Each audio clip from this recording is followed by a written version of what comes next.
start? Sure. Hi, I am Namita. I'm from Erode, Tamil Nadu, and I'm a early childhood educator as well. I work in a Wow. school, a pre-primary school here in Erode. I have some 400 children with me. And जैसे आप Wow. बात कर रहे थे about physical development, हम भी बहुत ज़्यादा फिजिकल डेवलपमेंट पर ही जोर रखते हैं क्योंकि main academically it's a very small curriculum है हमारा, लेकिन जो माइलस्टोन अटेन करने के लिए और जो फिजिकल डेवलपमेंट पार्ट है, we really work on that.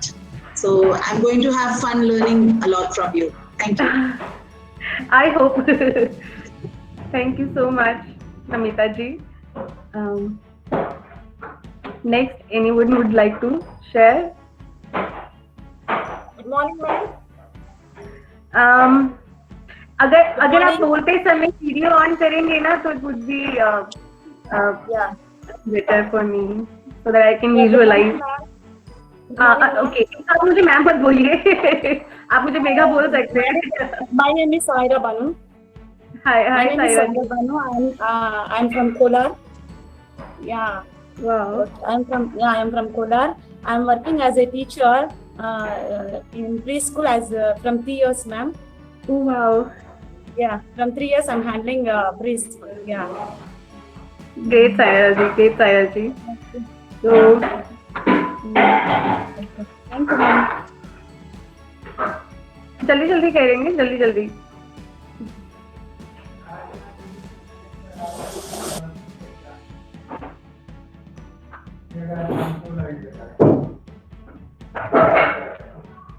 या फिर मैं एक करके नाम बोलूं? वैसे मुझे नाम अब दिख रहे हैं सबके.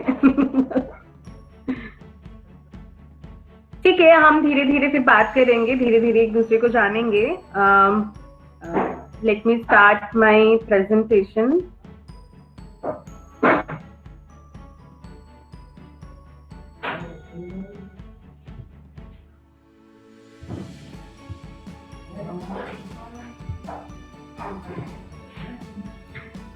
मेरा स्क्रीन विजिबल है? Yes. Okay. Yes, ma'am. Okay.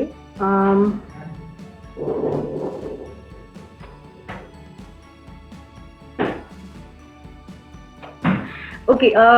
तो आज की इस प्रेजेंटेशन में हम काफी कुछ ज्यादा नहीं कवर कर पाएंगे बिकॉज लैंग्वेज अपने आप में काफी ब्रॉड एरिया है.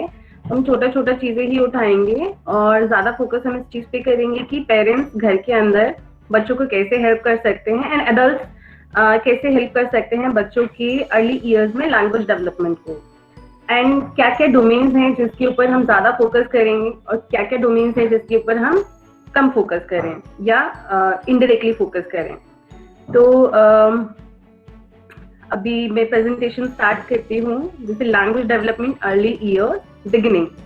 तो इफ आई आस्क, आप मतलब अपने आप को म्यूट कर सकते हैं बिकॉज अभी मैं आपको देख नहीं पाऊंगी. So how new born communicate. तो जब बच्चा पैदा होता है उसको भाषा तो नहीं आती है, वो हम जैसे बोल के नहीं बताता है. तो क्या आप बताएंगे कि किस तरीके से बच्चा अपनी बात को या अपनी नीड्स को कैसे कन्वे करता है? भाषा तो उसको नहीं आती है.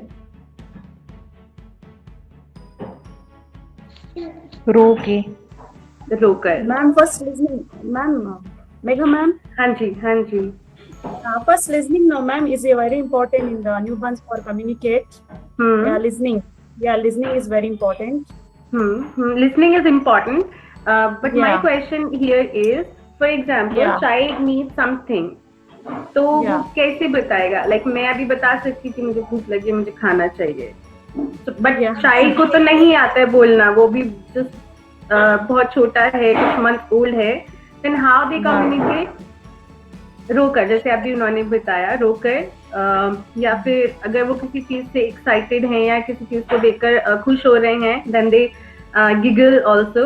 So these are the gestures they use. तो ऐसा कहा जाता है कि before they develop language they start communicating before that.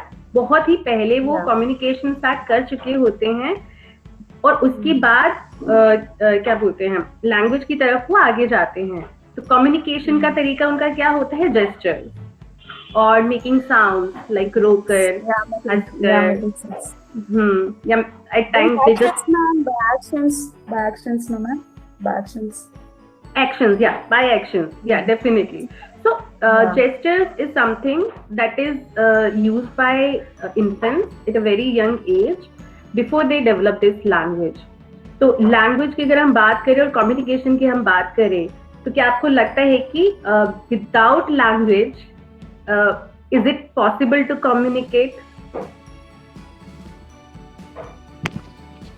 Yes it is, yes. अभी मैं सुन नहीं पाऊंगी कि कौन है क्योंकि मेरे स्क्रीन पर मेरा ही स्क्रीन है, तो बिल्कुल जो भी जिन्होंने भी बोला है यस, हाँ, कि बिना लैंग्वेज के भी बच्चे कम्युनिकेट करते हैं, हम कम्युनिकेट कर सकते हैं। In fact animals they communicate and they do not have that developed language that we have. जिस तरीके से हम भाषा को यूज करते हैं, इतने सारे अलग अलग साउंड्स बना के हमने उनको एक मीनिंग दिया है, तो वो चीज एक एडल्ट कर सकता है और बच्चे भी कम्युनिकेट करते हैं बट बिना लैंग्वेज के भी। तो ये उनकी शुरुआत होती है भाषा की तरफ। तो अब अगर हम आगे जाएंगे, infants making sounds at birth, they cry, coo and laugh, but in the first year they don't really do much talking. तो अगर हम टॉक की बात करें तो हम जैसे आपस में बात कर रहे हैं उस तरीके से बातचीत वो नहीं कर सकते, but they just have very basic actions, हंसेंगे या फिर जस्ट cooing करेंगे या फिर रोएंगे। These are very limited actions or gestures they use to convey their comfort, discomfort, their needs. And obviously mother is the great कह सकते हैं इसमें पर्सन ही है जिसको पता चल भी जाता है कि कौन से वाला रोना है, ये कौन से वाला हंसना है, क्योंकि नॉर्मली इंसान नहीं समझ सकता। So if we ask here that what is language, तो हमने सबने शुरू में बहुत पढ़ा है कि लैंग्वेज क्या है, language is a way to communicate and everything. तो इसी को एक बार फिर से जस्ट रिफ्रेश करेंगे थोड़ी सी अपनी अंडरस्टैंडिंग को और हम एक्टिव बनाएंगे यहाँ पर कि अगर हम बात करें कि language, what is language, because बिना लैंग्वेज की भी अगर कम्युनिकेशन हो सकता है then why do we need language? If anybody would like to answer.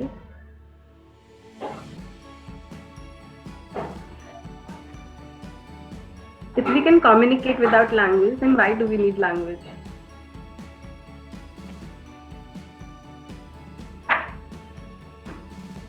Nobody? Am I online? You are lying. Language. We are all thinking a lot about. Are understood by mother only. This is Swati. हाँ जी स्वाति बोलिए। So gestures and sounds. हाँ जी बोलिए। Yeah. So these basic gestures will be understood by mother only. So language is to communicate with others also. Okay, good point. Or to express in better way. बिल्कुल। और कोई add on करना चाहे? क्योंकि mother होके भी कभी कभी हमें नहीं समझ में आ सकता ऐसा कुछ, एक मतलब मे बी 90% समझ में आता है, 10% तो स्टिल लेफ्ट की नहीं समझ में आता है कि बच्चा क्या कहना चाहता है। बिल्कुल बिल्कुल। Language is required that time. बिल्कुल, बिकॉज जेस्चर से हम एक लिमिटेड मैसेज ही दे सकते हैं, हम हर एक चीज नहीं बता पाएंगे ओनली बाय जेस्चर्स और by just making some random sound. तो अपनी बात को क्लैरिटी के साथ कहना, हर एक चीज को क्लैरिटी के साथ बता पाना, इसके लिए हमें लैंग्वेज की जरूरत पड़ी है और इसीलिए हम लैंग्वेज को यूज करते हैं, जिसमें हम अपनी हर एक तरह की डिस्कम्फर्ट और कंफर्ट और एक नीड और आइडियाज को कन्वे कर सकते हैं, बट जो कि हम जेस्चर्स के साथ हर चीज नहीं कर सकते हैं। So language is a system that relates sounds and gestures. So basically अभी मैं जो बोल रही हूँ, जो आप बोल रहे हैं, कुछ नहीं है, just random sounds हैं and हमने उन sounds को एक meaning के साथ attach कर दिया है। अगर जैसे बात की जाए सेब की, तो सेब is what? तो सेब एक sound है, सेब, but इसका मीनिंग क्या है? It's a fruit which we eat and it's sweet, it's round, it's red colour. तो बट इतना सारा डिस्क्रिप्शन देने की बजाय हमने क्या किया, सिर्फ सेब उसको टर्म दे दिया कि मैं अगर ये बोलूँ कि चलो for example if I ask like if I have a nephew, he is 4+, so sometimes I just play this rhyme game with him, a riddle game. So I ask him, okay, can you get me something from the fridge which is yellow, which is sweet, and which is long and easy to peel. So instead of saying the word banana, I give these riddles to my nephew so that he can use these links to go to that particular word. So basically जो banana है ये सारे description को एक ही word में sum up कर रहा है. So that's why language is a way जो हमारी idea को crisp भी बना देती है. But कहीं ना कहीं ये सारे random sounds हैं, abstract sounds हैं which we associate with meaning, objects and things. And obviously, yeah, language is expressed through speech, writing and gestures. कि हम अपनी बात को अलग-अलग तरीकों से बता सकते हैं, बोल के बता सकते हैं, लिख के बता सकते हैं, gestures के थ्रू बता सकते हैं. And when it comes to environment, जब हम बात करते हैं बच्चे के language environment की, तो एक होता है auditory environment. ऑडिटरी एनवायरनमेंट होता है कि बच्चा जब बोलना नहीं जानता है, उसके आसपास अलग अलग तरह की आवाजें हैं, वो सुन रहा है उन आवाजों को. वो कोई भी आवाज हो सकती है, दरवाजे के खुलने की आवाज हो सकती है, दरवाजे के बंद होने की आवाज हो सकती है, बाहर कोई गाड़ी जा रही है उसकी पीपी पॉपो हो सकता है.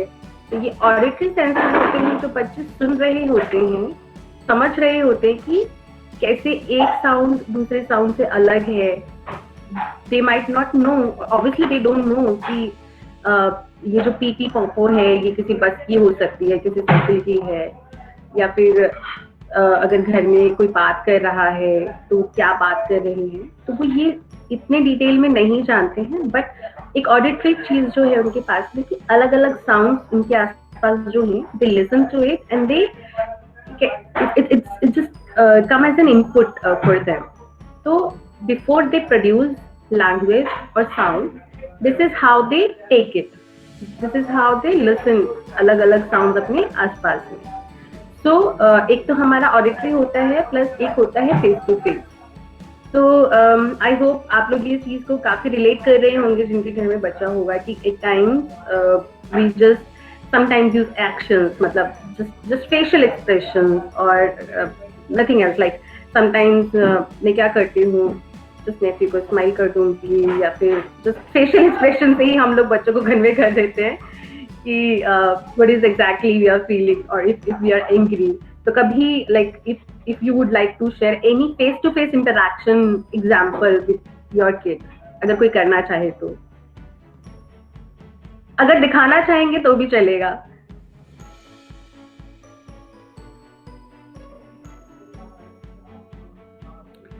कोई बताना चाहेंगे फेस टू फेस इंटरैक्शन की नीड कब और कैसे पड़ती है उनको, and how they do it? जब कोई चीज उनको नहीं पसंद है, जैसे कि मैं कुछ खाना उसको खिलाना चाहती हूँ तो वो उसकी आईब्रोज सिकुड़ लेता है.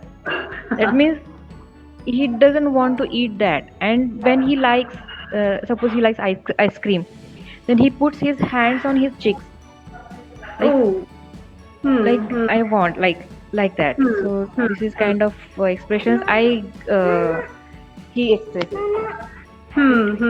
So these are just few examples कि जहाँ हम face to face interaction करते हैं बच्चे के साथ में, and we just make some sounds and we might show some objects also, and जो हमारे expressions हैं वो कहीं ना कहीं बच्चे समझते हैं कि either कोई हैप्पी चीज है, कोई सैड है, एंग्री है, मतलब एडल्ट जो भी हमारे सामने है, they gauge these expressions and they slowly understand कि इनकी मीनिंग क्या है.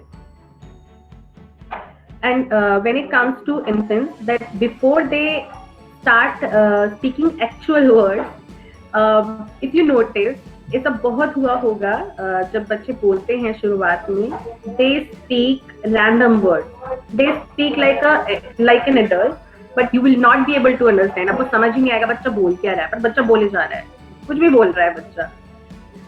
कभी हुआ है ऐसा?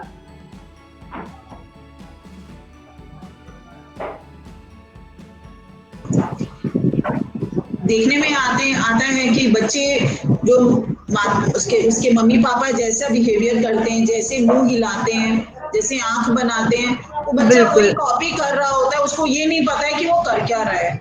बिल्कुल, एग्जैक्टली, बच्चे कॉपी करते हैं, बच्चे इमिटेट करते हैं। तो जैसा जैसा वर्ड वो सुन रहे हैं, दे डू नॉट, वो उस चीज को एज इट इज कॉपी नहीं कर सकते हैं, बट दे नो कुछ कुछ साउंड्स तो बन रहे हैं एंड वही साउंड वो प्रोड्यूस कर रहे हैं, and they do just pretend talking. कभी फोन उठा के बात करेंगे या कभी किसी चीज से बात करेंगे, बिकॉज उस एज में बच्चों की एनिमिस्टिक थिंकिंग होती है। For them everything is life, nothing is like, हमारे लिए तो एक जीवित है, एक अजीवित चीज है, पर बच्चों के लिए सब चीज जीवित है। उसके लिए एक पेन भी एक जीवित चीज है, लिविंग चीज हो सकती है। तो वो एनिमिस्टिक थिंकिंग होती है, जब उनको लगता है they can talk to anybody, they can talk to any object and they do it, and when they do it then they start it, they might not be able to speak exact words, but they make some random sounds, और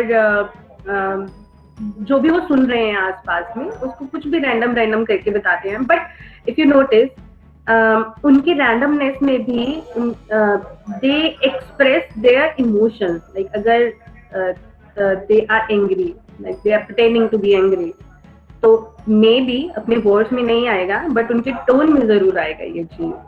So these are all milestones which are helping उसकी language development के लिए। ये छोटी छोटी चीजें ऐसी हैं जो डायरेक्टली और इनडायरेक्टली उसकी लैंग्वेज डेवलपमेंट से रिलेट करती है बच्चे के।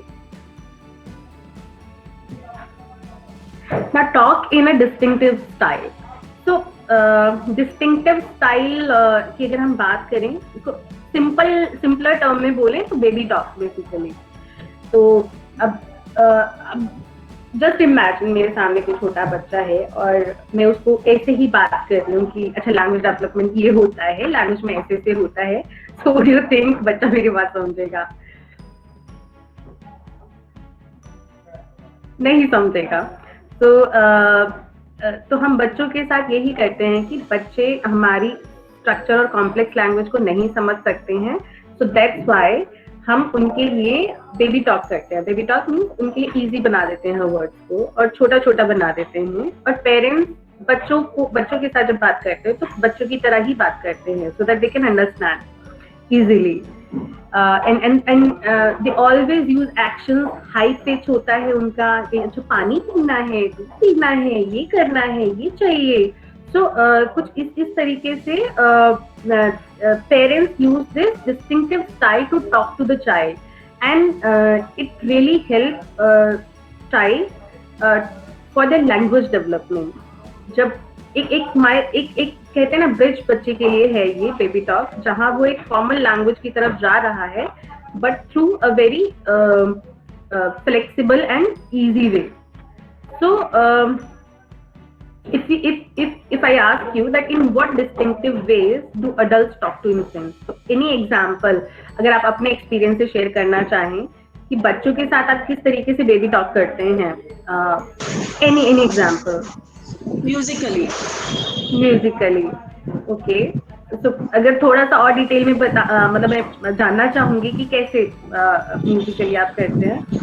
जैसे मैं आपसे बात कर रही हूँ तो मैं आपको बोलूंगी आप मुझसे बात करना चाहते हैं, लेकिन एक बच्चे से बात करेंगे तो बात करना चाहते हो, मुझसे बात करोगे, तो आप गाना गाकर ही बोलते हो। हाँ जी, हाँ जी बिल्कुल। उसको थोड़ा सा हम म्यूजिकल बना देते हैं बच्चे के लिए, अपनी टोन हाई कर लेते हैं बच्चे के लिए। और कोई एग्जाम्पल कोई बेबी टॉक का? यहाँ तक कि हमारी वोकैब भी डिफरेंट होती है बच्चों के साथ। हाँ जी, यस, जो हम एक डिफरेंट टर्मिनोलॉजीज यूज करते हैं कुछ ऑब्जेक्ट्स के लिए जो वो अंडरस्टैंड कर सके, और काफी बार हम कुछ ऑब्जेक्ट्स की तरफ इंडिकेट करके बताते हैं, जैसे कि अगर तुम्हें भूख लगी है क्या, तो फिर हम ऐसे मुंह की तरफ हाथ ऐसे दिखा के इंडिकेट करते हैं, ऐसे करते हैं। तो फिर जैसे बहुत छोटे बेबीज में, लेकिन टोडलर्स जो होते हैं वो समझ जाते हैं इंडिकेशन समझ जाते हैं, और इंडिकेशंस और हम जो वर्ड्स यूज करते हैं उसको वो रिलेट करते हैं बाद में। बिल्कुल बिल्कुल।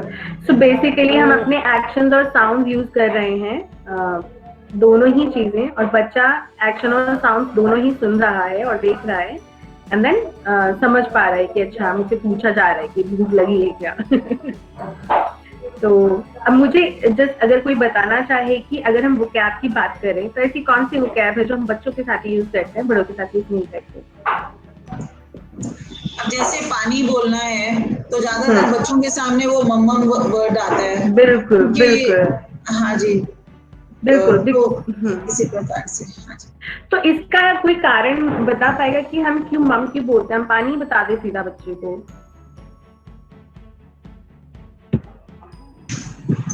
गलत करते हैं अपने मुझे जैसे समझ में आया कि बच्चों को सही बोलना चाहिए और बच्चे जल्दी बोलना सीखते हैं अगर हम उसको पानी चाहिए, लेकिन वो क्योंकि वो बच्चा पानी के लिए देखते ही वो आई सपोज माँ वर्ड अपने बहुत ज्यादा बुलवाते हैं बच्चे को कि मैं तेरी माँ, मैं तेरी माँ, और वो पानी देखकर वो मम मम मम, उसके लिए आई थिंक बोलना आसान होता है।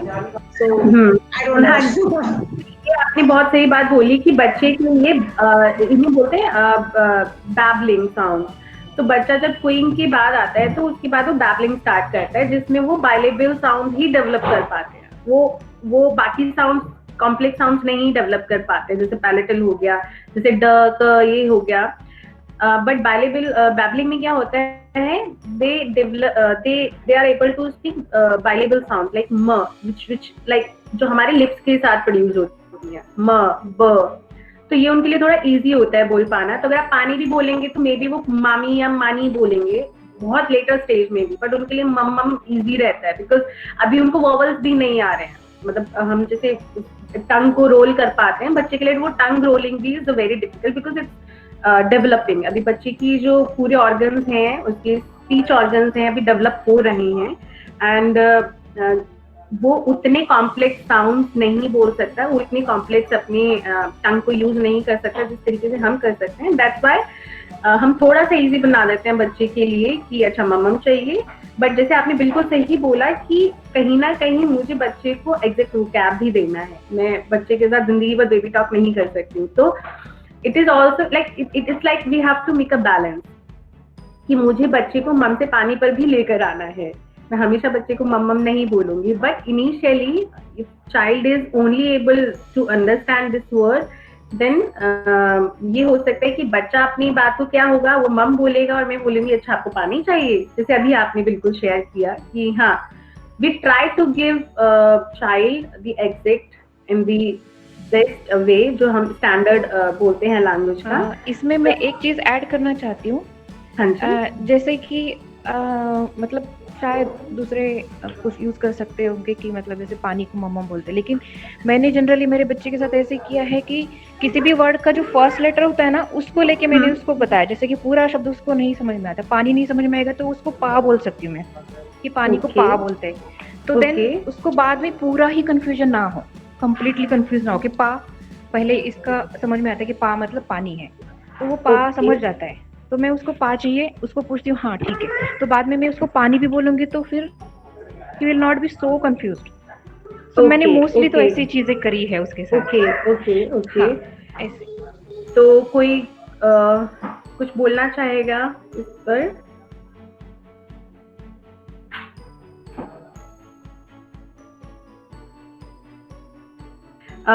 जैसे कि इन्होंने भी शेयर किया कि मुझे नाम नहीं पता, मेरे को दिख नहीं रहा है, तो भी कोई बोलना चाह रहे हैं कुछ? आई थिंक माइक ऑन हुआ है। या हेलो मैम। तो मी एंड माय हस्बैंड हमने लाइक मोस्टली ट्राई किया कि we don't babble with her a lot. My daughter is 3.5 years, so like starting में हाँ थोड़ा बहुत बोलते बच्चों की लैंग्वेज में, but we have like made sure कि उसका वोकेबलरी लाइक उसको जो स्पेसिफिक वर्ड्स है वो पता चलने चाहिए। तो हमने स्टार्टिंग से लाइक कम उससे बच्चों की लैंग्वेज में बात की है। ओके तो आपको क्या लगता है, इज इट हेल्पिंग चाइल्ड? हाँ, she has like that's what I feel, that she has like good command on her language, like Okay. हाँ, yeah, even though she is like just 3.5, she speaks very clearly and her pronunciations are very clear. Okay that's great. हाँ, तो मैं यहाँ पे यही बोलना चाहूंगी कि जैसे आपने भी बताया बाय एज 3 फिर भी बच्चा काफी उसके स्पीच ऑर्गन्स डेवलप हो चुके होते हैं। बट अगर हम एक इन्फेंट की बात करें जो शायद 1 साल का ही है और अभी बैबलिंग स्टेज में ही है, तो वहां पर वो उतने कॉम्प्लेक्स साउंड नहीं बोल पाते हैं। तो बट ये एक बैलेंस फिर भी हम बना के चलते हैं कि जहाँ हम बच्चे की बच्चे के साथ बेबी टॉक करते हैं, क्योंकि कहीं ना कहीं स्टडी जो ये कहती है कि अगर हम बच्चे के साथ बच्चे के जैसे बात करते हैं और धीरे धीरे उसको अपनी भाषा की तरफ लेकर आते हैं, तो बच्चे के लिए इजी शिफ्ट हो जाता है। जब बच्चे के स्पीच ऑर्गन्स, क्योंकि कहीं ना कहीं ऐसा तो नहीं है कि बच्चा नहीं सुन रहा है, बच्चा सारी आवाजें सुन रहा है, बच्चा सबको बात करते हुए सुन रहा है। और जिसको हम बोलते हैं पियाजे के टर्म में एसिमिलेशन करता है। जो भी बच्चा सुन रहा है उसने एसिमिलेट कर लिया। फॉर एग्जाम्पल, उसने आपको देखा पानी पीते हुए और उसने कहीं पर भी देख भी लिया कि हाथ में पानी है, तो समवेयर चाइल्ड नोज कि इसको मतलब पानी भी बोलते हैं। ऐसा नहीं कि हम उसको अगर नहीं बताएंगे तो उसको नहीं पता चलेगा। कहीं ना कहीं भी वो सुनेंगे, वो समझेंगे, और जितना एनवायरनमेंट में उनकी लैंग्वेज होगा वो उतनी जल्दी क्विकली लैंग्वेज ग्रैब करते हैं। सो बेसिकली बच्चे का लैंग्वेज डेवलपमेंट बहुत ज्यादा इस बात पे डिपेंड करेगा कि उसके आसपास लैंग्वेज एक्सपोजर कितना है। कि ऐसा ना हो कि मैं सिर्फ पा ही बोल रही हूँ, मैं पानी बहुत लेट स्टेज में जाके दिया, बट आपको भी मतलब कहीं ना कहीं आपको लग रहा होगा कि बच्चे ने नहीं सुना, बट उसने कहीं ना कहीं ये चीज टर्म सुनी होगी कि घर में फिर भी लोग पानी वर्ड यूज कर रहे हैं, और अलग अलग चीजों के एक अलग अलग नाम होते हैं। लेकिन क्योंकि वो सिर्फ पा ही प्रोनाउंस कर पाता है तो हम समझ जाते हैं कि अच्छा बच्चे को पानी चाहिए, और हम उसके लिए थोड़ा सा इजी बना देते हैं उसके बोलने की नीड को। तो लैंग्वेज डेवलपमेंट में अगर हम बात करें, जिससे infants are equipped for language even before birth, partly due to brain readiness, partly due to auditory experience. जैसे हमने पहले भी बात की थी कि बच्चा लैंग्वेज बोलने से पहले ही कम्युनिकेट करने के लिए रेडी होता है, और कहीं ना कहीं लैंग्वेज इनपुट उसके पास आ रहा होता है through this auditory experience. Sound उसके आसपास कहीं है तो बच्चा सुन रहा है, कहीं ना कहीं महसूस कि हर एक चीज की अपनी साउंड है, एक अलग आवाज है, और एक अलग आवाज पे भी बच्चा अलग अलग रिस्पॉन्स देता है। कोई आवाज से वो डर सकता है, लेकिन कोई आवाज उसको खुश कर सकती है, कोई आवाज उसको डरा सकती है, पर कोई आवाज उसको बहुत एक्साइट भी कर सकती है। तो अलग अलग आवाजों के साथ बच्चे का अलग अलग रिस्पॉन्स भी जुड़ा होता है। तो ये मैं थोड़ा जल्दी करूंगी क्योंकि हमने काफी बात कर ली है इसके ऊपर। तो जैसे न्यू बॉर्न्स की अगर हम बात करें तो हम बेबी टॉक करते हैं, तो baby talk is like high pace simplified, और वही वर्ड हम रिपीटेटिव बोलते हैं। जैसे बैबलिंग ही हो गया, मामा मामा दादा दादा करके बच्चे जो बोलते हैं, और फिर हम भी कई बार उनके साथ सेम चीज रिपीट करते हैं। तो वहां से बच्चे की स्पीच ऑर्गन्स और थोड़ा सा डेवलप होते हैं, and then they start making more complex sound. And then sound of a human voice, whether familiar or a strange, always fascinates infants. तो कभी भी अगर आप नोटिस करेंगे, खैर आपको पता ही होगा क्योंकि आपके घर में बच्चे हैं, तो जब बच्चे छोटे होते हैं तो कोई भी अलग आवाज उनको बहुत फैसिनेट करती है, स्पेशली ह्यूमन की वॉइस जब उनसे बात की जाती है। तो एट टाइम्स बच्चे लॉक हो जाती है उनकी आईज किसी भी ह्यूमन के ऊपर अगर बोल रहा है तो। अब आपने नोटिस किया होगा, जस्ट वो स्टेयर करेंगे, वो लॉक हो जाएंगे कि अच्छा वो बोल रहे हैं, एंड दे जस्ट, उन्हें समझ कुछ नहीं आ रहा होता है, but that really fascinates children. And then यहाँ पर अगर हम बात करें, adult speak slowly and with exaggerated changes in pitch and loudness with elongated pause between utterances. तो अगेन ये पेरेंटीज एंड मदरीज हैं जो हम बेबी टॉक की बात कर रहे थे, जहाँ पे हम बच्चे के हिसाब से लैंग्वेज यूज कर रहे होते हैं, जैसे मम हो गया या फिर कोई ऐसे वोकैब्स हो गए जो हम बच्चों के हिसाब से यूज करते हैं, जो बच्चा बोल सकता है हम उसी तरीके से उसके साथ बात करते हैं.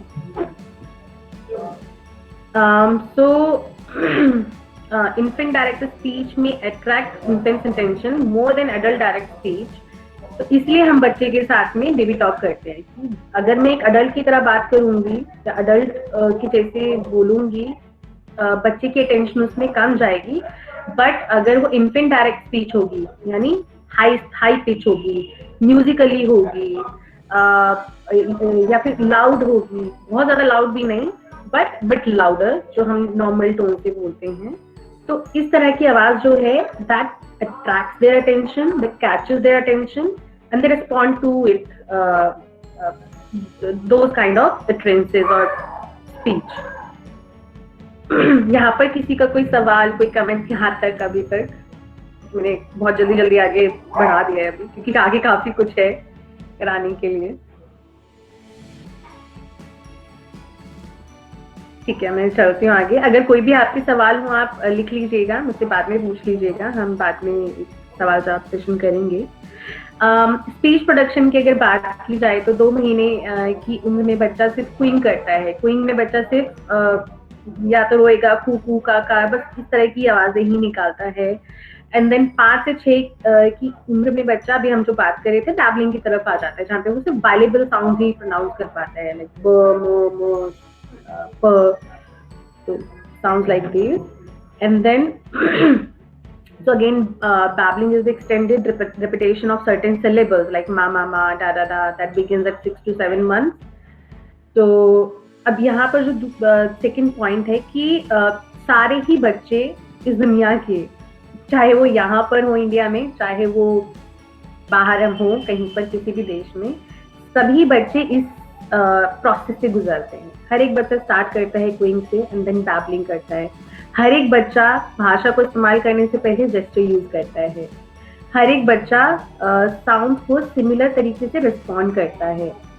बच्चे बहुत लेटर स्टेज में जाके डिस्टिंक्शन करना शुरू करते हैं, या फिर मतलब जैसे यहाँ के बच्चे अगर होंगे इंडिया में तो वो डिपेंड करेगा किस स्टेट में है, तो उनके जो लैंग्वेज इनपुट है किस भाषा का है, मराठी है, हिंदी है, इंग्लिश है, तब वो प्रोड्यूस करेंगे. लेकिन ये जो प्री स्टेजेस है, no matter what input is coming, बच्चे की ये स्टेजेस फिक्स हैं कि हर बच्चा बैबल करेगा, हर बच्चा जेस्चर यूज करेगा ही करेगा, और हर बच्चा क्विंग करेगा ही करेगा. तो this is the developmental milestone language के, जो बच्चे, हर एक बच्चा इससे गुजरता ही है. एंड फर्स्ट वर्ड्स की अगर हम बात करें कि बच्चा जब पहला शब्द बोलता है या समझता है, उससे पहले वो उसको रिकॉग्नाइज करना शुरू करता है कि हर एक शब्द अलग है, मतलब मम्मी अलग है, पापा अलग हैं, या खाना अलग है, पीना अलग है, दूध अलग है, या फिर बच्चे और क्या खाते हैं, मतलब जिसे हम बच्चों के साथ यूज करते हैं वो कैप. तो बच्चे वो जो वर्ड्स हैं उनकी मीनिंग समझने से पहले उनको रिकॉग्नाइज करते हैं जब वो सुन रहे होते हैं. एंड देन जब हम उन्हीं वर्ड्स को, उन्हीं साउंड्स को एक्शंस या ऑब्जेक्ट्स के साथ रिलेट करते हैं, and then they start comprehending those sounds in the words में उसके लिए. एंड वो बाय 4.5 months बच्चे जो हैं ज्यादातर अपना नाम सुनना पसंद करेंगे या अपने से रिलेटेड चीजें सुननी पसंद करेंगे.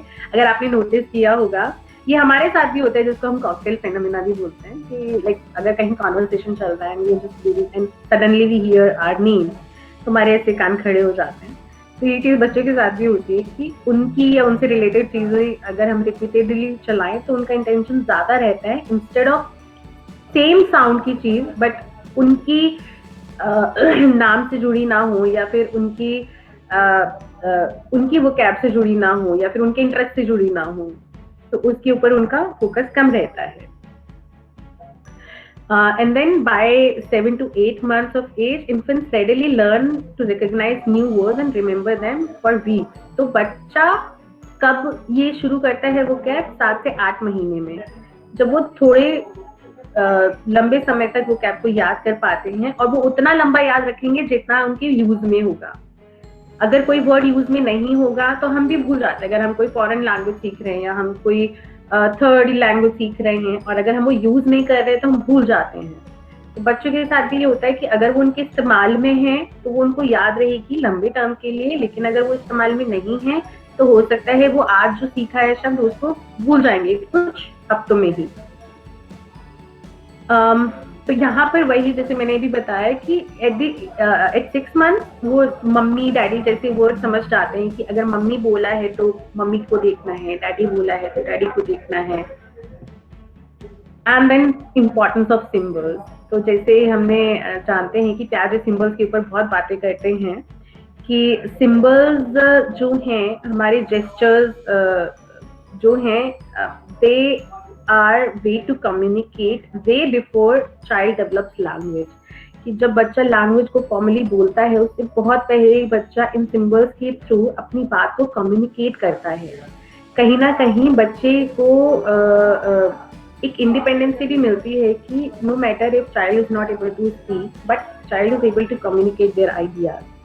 So gestures and words convey a message equally well. Sometimes gestures pave way for language. And यही जेस्चर्स जो है लेटर ऑन उनके लैंग्वेज का एक बेसिक बेस बनते हैं। And after children know that objects have name, a gesture is a convenient substitute. तो ये बहुत आपने देखा होगा कि इवन इफ चाइल्ड नोज कि मान लो बॉटल है, उसको पता है कि बॉटल इसको बोलते हैं, बट फिर भी वो कन्वीनियंटली क्या करेंगे, प्रोनाउंस यूज करते हैं कि मुझे ये चाहिए, मुझे वो चाहिए। तो इस स्टेज में अगर मान लीजिए मैं आपसे पूछूं कि बच्चे कन्वीनियंटली प्रोनाउंस यूज कर रहे हैं इंस्टेड ऑफ नाउन, तो how would as an adult you respond to the child? For example बच्चे ने बोला कि मम्मा मुझे ये चाहिए, then how as a parent और an adult would you respond to the child demand in like any word or any sentence? In the correct word. अगर वो बॉटल की तरफ इशारा करके मुझे ये चाहिए बोल रहा है तो अच्छा बॉटल चाहिए, बिल्कुल बिल्कुल उसको हम रिफ्रेज कर देते हैं बच्चे के लिए कि अच्छा आपको बॉटल चाहिए, आपको केक चाहिए, आपको ग्लास चाहिए। तो कहीं ना कहीं रिफ्रेजिंग जो है हमने बच्चे को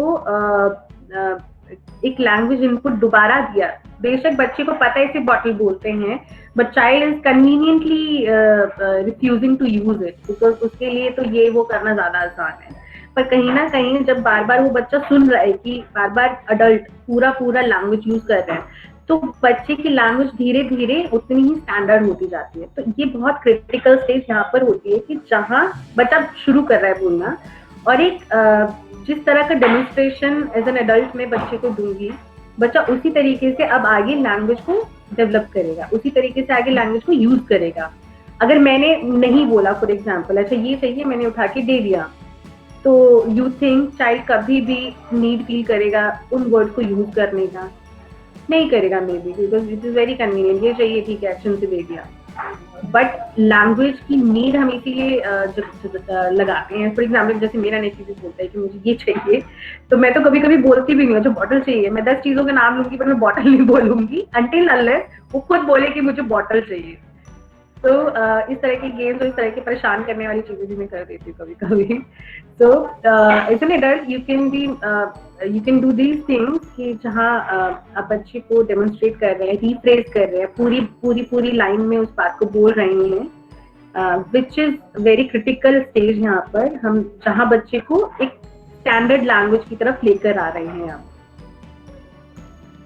एंड यस बच्चे जब छोटे होते हैं once an infant's vocabulary reaches to 50 words, जब वो 50 वर्ड की तरफ आते हैं तो उसके बाद अचानक से उनकी जो वोकैब है बहुत तेजी से बढ़ती है 50-100 वर्ड। ये एक ऐसी स्टेज है जहाँ पर बच्चे बहुत ही तेजी से लैंग्वेज सीख रहे होते हैं, बहुत ही तेजी से वर्ड सीख रहे होते हैं। तो हम उतना जितना एक्सपोजर देंगे वो उतना ज्यादा सीखेंगे और जितना कम एक्सपोजर देंगे वो उतना कम सीखेंगे।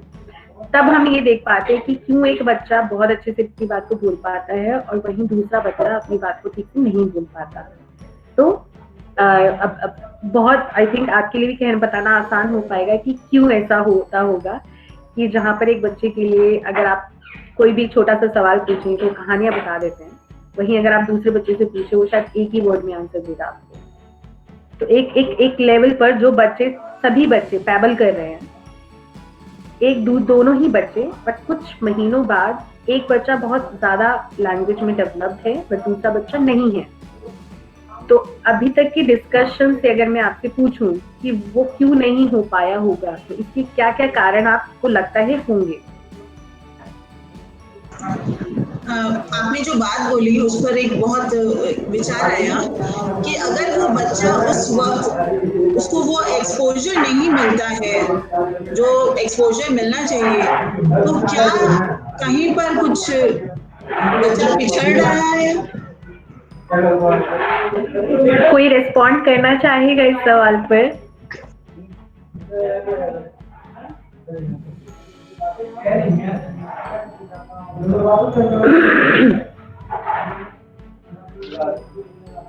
क्या मैं इसमें कुछ कह सकती हूँ? बिल्कुल बिल्कुल। मेरा नाम मृणाल है। मेरा वो बोलने का ऐसा नहीं है, वो सिर्फ आपने आपको एक्सप्रेस कर नहीं बोल पाता। आपकी आवाज थोड़ी सी ना बीच में गायब हो रही है, मतलब आप ईयरफोन यूज कर रहे हैं?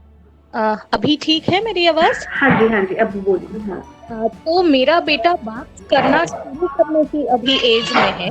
कितने साल का है आपका बेटा? वो अभी 1.5 साल का है। ओके। कुछ वर्ड्स वो बोलता है, तो कभी मुझे भी ऐसा लगा कि शायद वो एज स्पेसिफिक कम बात कर रहा है, लेकिन हमने ये पाया कि ये मेनली इसलिए नहीं हो रहा है कि उसे भाषा का एक्सपोजर कम हो रहा है या कुछ डेवलपमेंटल इशू है। ये हमारे केस में मेनली इसलिए भी हो रहा है, जो शायद कुछ और लोगों के साथ भी हो सकता होगा, कि हमारे घर में 3 भाषाएं बोली जाती है। अच्छा। तो मैं मेरे बेटे के साथ मराठी में बात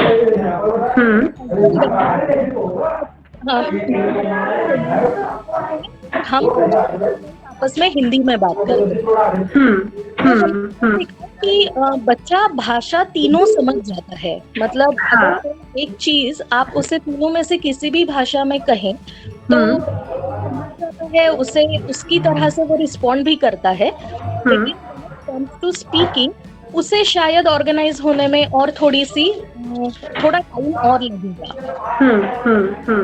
एक्सपीरियंस है। तो हाँ, मतलब ऐसा टाइम था जब मुझे लगा कि स्पेसिफिक अभी उसने ज्यादा बोलना शुरू नहीं किया है, लेकिन तो हमने थोड़ा सा एनालाइज करने के बाद हमें लगा कि नहीं, ये कोई डेवलपमेंट रिलेटेड शायद मल्टीलिंगुअलिज्म एक एस्पेक्ट हो सकता है। बिल्कुल हो सकता है। इनफैक्ट रिसर्चर्स ये कहते हैं कि जो बच्चे मल्टीलिंगुअल एनवायरनमेंट में बड़े होते हैं उनका लैंग्वेज एक्सपोजर बहुत ही अच्छा रहता है, उनका लैंग्वेज पर कमांड बहुत अच्छा होता है। अभी इनसे पहले जिन्होंने सवाल पूछा था, अभी मुझे नाम नहीं पता है उनका क्योंकि मेरे सामने स्क्रीन नहीं है, तो मैं नमिता जी, हाँ जी, तो मैं यही रिस्पॉन्ड करना चाहूंगी कि अगर इस तरह का डिफरेंस बच्चे में है तो इसका मतलब ये तो बिल्कुल नहीं है कि बच्चा पिछड़ रहा है, बिल्कुल भी नहीं है, क्योंकि जो वो डेवलपमेंटल स्टेज है, जो एक वो लैंग्वेज कर्व है, मतलब जो बच्चे की 6, 7, 8 साल तक जो डेवलप होता है, वो ड्यूरेशन के अंदर बच्चा कभी भी स्पीड पकड़ सकता है, बच्चा कभी भी बोलना शुरू कर सकता है। कुछ बच्चे लेट बोलना शुरू करते हैं और अचानक से बहुत ज्यादा बोलते हैं, मतलब वो इतने जो भी 8-6 महीने का एकदम गैप है ना, वो एकदम से खत्म हो जाता है उनका। तो इसका मतलब बिल्कुल नहीं है कि बच्चा पिछड़ रहा है, लेकिन हाँ, एक पर्टिकुलर एज के बाद हम ये कंसर्न दिखा सकते हैं कि बच्चा अभी लैंग्वेज को अगर उतने एफिशिएंटली यूज नहीं कर रहा है, maybe by age of 7-8, अगर तभी बच्चा ऐसा है कि हमें लग रहा है कि बच्चा बोलता नहीं है, तब यहाँ ये मेक श्योर कर सकते हैं कि अच्छा मेरे इनपुट क्या हो सकते हैं, या फिर मैं जानने की कोशिश करूं कि क्या बच्चा शाय है, क्या बच्चा डरा हुआ है, या फिर बच्चे को पता ही नहीं है कि बोलना क्या है शब्द के लिए। बट एक जो डेवलपमेंटल स्टेज है बच्चे की, हर एक बच्चे का डेवलपमेंटल पेस अलग होता है, किसी का बहुत क्विक होता है, किसी का स्लो, बहुत सारे रीजन हो सकते हैं, बहुत ही सारे। वो डायग्नोज हम नहीं कर सकते हैं बहुत अर्ली एज में, वो डायग्नोज करने के लिए हमें वेट करना पड़ता है। बट उस एज, उस पूरे ड्यूरेशन के अंदर हम बच्चे को एक्सपोजर देते रहते हैं, और बच्चा जब रेडी होता है वो अपनी लैंग्वेज को यूज करना स्टार्ट कर देता है। वो रेडीनेस बच्चे की हम डिफाइन नहीं कर सकते, हम पता भी नहीं कर सकते कब होगी। जैसे मेरा खुद का नेफ्यू है, बाय 2 years, 2.5 years, मतलब वो बोला ही नहीं, and we were all concerned कि यार स्पीच थेरेपिस्ट को दिखाएं, क्या करें, अभी तक नहीं बोल रहा है and all, and now he is plus, and अभी suddenly just within a week पता नहीं क्या हुआ है, एंड नॉट नाउ, अभी वो चुप नहीं बैठ सकता। अभी ऐसा लग रहा है कि उसको कुछ भी पूछो, जस्ट स्पीक नॉन स्टॉप। सो या it's very unpredictable with children कि वो कब यूज करना शुरू कर दे, कब बोलना शुरू कर दे। बट बहुत छोटी एज में कंसर्न होने की जरूरत नहीं है कि अच्छा मेरा बच्चा कम बोल रहा है या कुछ भी बोल रहा है। बट एज एन एडल्ट या इट्स आवर वे कि हम उसको इनपुट देते रहें, हम बोलते रहें, और मेक श्योर करते रहें कि बच्चा आगे की तरफ जा रहा है। आई थिंक किसी का माइक ऑन हुआ था, मुझे लग रहा है कि कोई कुछ कहना चाह रहा है। मेरा माइक ऑन था, नमिता बोल रही हूँ। हाँ जी, आपने कहा कि डायग्नोज करने का कोई उम्र है, जैसे if you can guide me on that, कि 7 से 8 साल तक बच्चे को सब कुछ बोलना शुरू कर देना चाहिए, तो आप डायग्नोज कब करते हो? डायग्नोज अगेन इसके लिए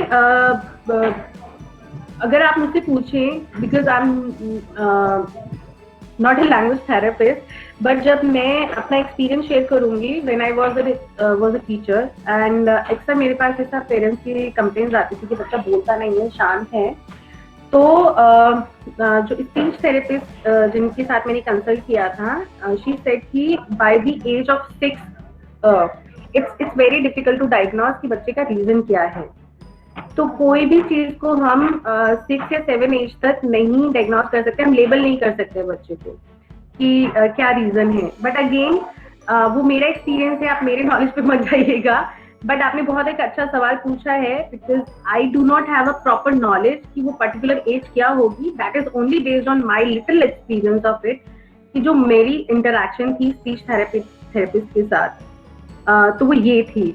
तो maybe I will get the answer of this question of yours कि एक पर्टिकुलर एज क्या हो सकती है जब हम ये कंसर्न दिखाएंगे कि हाँ बच्चा मेरा भाषा को यूज नहीं कर रहा है। तो definitely it's a very good question, और मैं लिख लेती हूँ इसको जब मुझे याद भी रहे।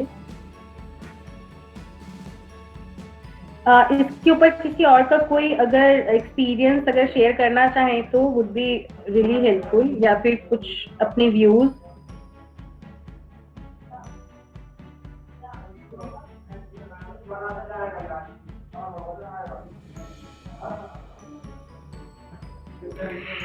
ठीक है, तो फिर हम आगे बढ़ते हैं इसकी तरफ। Productive vocabulary, the rate of child vocabulary development is influenced by the amount of talk they are exposed to। जो अभी हम बात कर रहे थे कि बच्चे का vocabulary उतना ही प्रोडक्टिव, उतना ही ज्यादा रिच होगा जितना कि उसको एक्सपोजर होगा। जितना ज्यादा हम उससे चीजों के ऊपर बात करेंगे, उतना ही ज्यादा उनकी vocabulary और रिच होगी, और उनकी लैंग्वेज भी उतनी ही अनरिच होगी। And then early errors. अब यहाँ पर कुछ एक लिमिटेशंस हैं, again it's a part of language development domain only, कि जब बच्चा सीख रहा है तो कई बार क्या करते हैं वो अंडर एक्सटेंशन। फॉर एग्जाम्पल ये इसका बहुत एग्जाम्पल अच्छा सा मैं दूंगी, जैसे माँ या मम्मी। फॉर देम दुनिया में सिर्फ एक ही मम्मी है जो उनकी है, बाकी कोई है ही नहीं। तो फॉर एग्जाम्पल अगर बड़ा भाई है या बड़ी बहन है, वो अगर मम्मी को मम्मी बोलते हैं, इफ यू नोटिस, तो बच्चे जेलस हो जाते हैं कि नहीं ये मेरी मम्मी। तो एक ये अंडर एक्सटेंशन होता है कि एक वो जो टर्म है वो एक पर्टिकुलर इंसान से ही रिलेटेड है, जिसको हम बोलते हैं कि प्याजे की टर्म में ईगोसेंट्रिक थिंकिंग, कि बच्चे का बहुत ही लिमिटेड वे है सोचने का। उसे लगता है कि इसके आसपास की दुनिया ही सारी दुनिया है, उसके आसपास के लोग ही सारे लोग हैं, एंड बस वही एक पूरा वर्ल्ड है उसके लिए, and nothing exist after that. तो ये एक लैंग्वेज डेवलपमेंट का एक माइलस्टोन ही है, which is not a matter of concern, but this is a part, this is a stage जो बच्चा गुजरता है जब बच्चा भाषा को सीख रहा होता है। एंड देन जैसे इसमें एग्जांपल दिया है कि अगर वो अपने बच्चा ब्लैंकेट को ब्लैंकी बोल रहा है, तो वो अगर दूसरा ब्लैंकेट यूज करेगा तो वो उसको ब्लैंकी नहीं बोलेगा, because blankie is only that blanket which child is using. तो बच्चे कहीं ना कहीं एसोसिएट कर लेते हैं किसी भी टर्म को, and they do not want to use it for same word for the same category.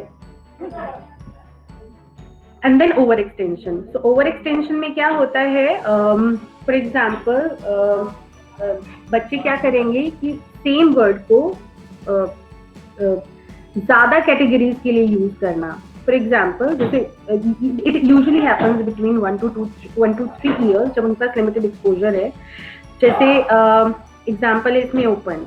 तो अगर ओपन एक वर्ब है, खोलना, तो कोई भी चीज होगी, वो डोर हुआ तो भी वो ओपन यूज करेंगे, स्टीलिंग फ्रूट की जगह वो ओपन फ्रूट बोल सकते हैं, या शूलेज अंडू करने को बोल सकते हैं, शूलेज ओपन कर दो।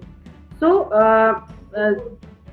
सिमिलर सिचुएशन में they try to fit that one particular vocab जहां भी वो कर सके। अगर उनके पास शॉर्टेज है, अगर उनको नहीं पता पी वर्ड होता है, एग्जिस्ट करता है, अगर उनको नहीं पता अनडूइंग एग्जिस्ट करता है word, so they would use open instead of all these vocab. तो जैसे एक और example I would like to share, जैसे डॉगी का एग्जांपल है। अगर बच्चे को पता है कि doggy is some animal which is 4 legs, तो मे बी वो अगर बाहर जाए, वो किसी भी 4 legged एनिमल को देखे, तो हो सकता है वो उसको डॉगी बोले। बट वो जब ये देख रहे हैं कि अच्छा बाकी लोग तो उसको वो कैट बोल रहे हैं, that means it's not a dog. तो ये एक्सपोजर बच्चे को मिला जहां उसने अपनी नॉलेज को एस्टिमुलेट किया, एकोमोडेट किया, एंड समझा कि not all 4 animals are dog. And then sentences. तो शुरुआत में बच्चे टेलीग्राफिक स्पीच ही यूज करते हैं, जस्ट वेरी कोड वाली लैंग्वेज की मोर कुकी, या फिर मुझे मम्मी खाना, डैडी जूस, तो इस तरह की स्पीच यूज करते हैं, जिसको हम रीफ्रेज करके बच्चे के लिए प्रॉपर सेंटेंस में बोलते हैं। कि अगर बच्चा छोटी बात बोल रहा है तो हम उसको वापस से पूछेंगे, अच्छा आपको ये चाहिए, आपको ये करना है, आपको यहाँ जाना है। एंड देन जब कॉन्वर्सेशन की बात आती है, तो बच्चा घर के अंदर रीडिंग राइटिंग तो नहीं कर रहा होता। जब बच्चे का घर के अंदर जो लैंग्वेज एक्सपोजर होता है, वो स्पीकिंग और लिसनिंग तक ज्यादा रहता है। बच्चा सुन रहा है और बच्चा बोल रहा है। उसके बाद वो स्कूल में जाते हैं और सिंबल सीखते हैं, एंड देन रीडिंग राइटिंग की तरफ आते हैं। But at very early age उनके लिए लैंग्वेज सिर्फ बोलना और सुनना है। रीडिंग कहीं ना कहीं सिंबॉलिक फॉर्म में होता है, जैसे हम लोगोग्राफिक रीडिंग भी बोलते हैं, जहाँ पर वो किसी भी वर्ड को एक इमेज की जैसे अपने दिमाग में बिठा लेते हैं। जैसे कोलगेट हो गया या मैगी हो गया, तो वो उनके दिमाग में एक इमेज की जैसे एग्जिस्ट करता है, not in form of a word. तो इस टाइप का रीडिंग वो before they go for decoding वाला रीडिंग, तो they start with this logographic reading, जो बच्चे घर से ही स्टार्ट कर देते हैं। जब हम बच्चों को अलग अलग चीजें दिखाते हैं, बच्चे अलग अलग चीजों के साथ एक्सप्लोर करते खेलते हैं। तो हाँ, तो जब बात आती है एक सक्सेसफुल कॉन्वर्सेशन की, जब हम बच्चे के साथ बात कर रहे हैं शुरू में, तो हम कुछ चीजें बच्चों को सिखाते हैं, जैसे टेकिंग टर्न्स, कि अच्छा अगर मैं बोल रही हूँ तो आप सुनो, अगर आप बोल रहे हो तो मैं सुनूंगी।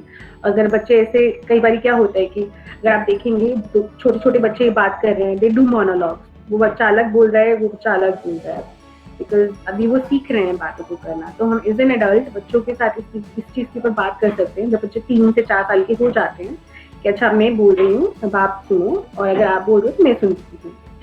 एंड कोई भी वर्ड है, अगर वो 1 word में आंसर दे रहे हैं, तो हम उसको पूरे सेंटेंस में बच्चे को रिस्पॉन्ड करके बताएं कि अच्छा, इंस्टेड यहाँ पर ना एक चीज बहुत ही क्रिटिकल हो जाती है कि जब हम बच्चे के साथ बात कर रहे हैं और एक हमारा डिजायरेबल एक्सपेक्टेशन है बच्चे के साथ कि बच्चे को पूरे सेंटेंसेस में बोलना है, बच्चे को वन वर्ड में नहीं बोलना। अगर मैं चाह रही हूँ मेरा बच्चा पूरे सेंटेंस में बोले तो शुड आई से कि अच्छा आप गलत बोल रहे हो, ऐसे नहीं बोलना, आप ऐसे बोलो, या फिर मैं ऐसे बोलूं कि नहीं आप रुको, आपको टर्न लेनी नहीं आती है, मैं आपको सिखाती हूँ टर्न कैसे लेते हैं।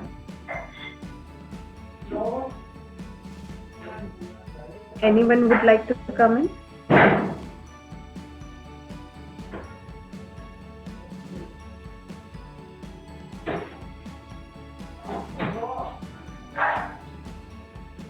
मैं लाइन पर हूँ ना?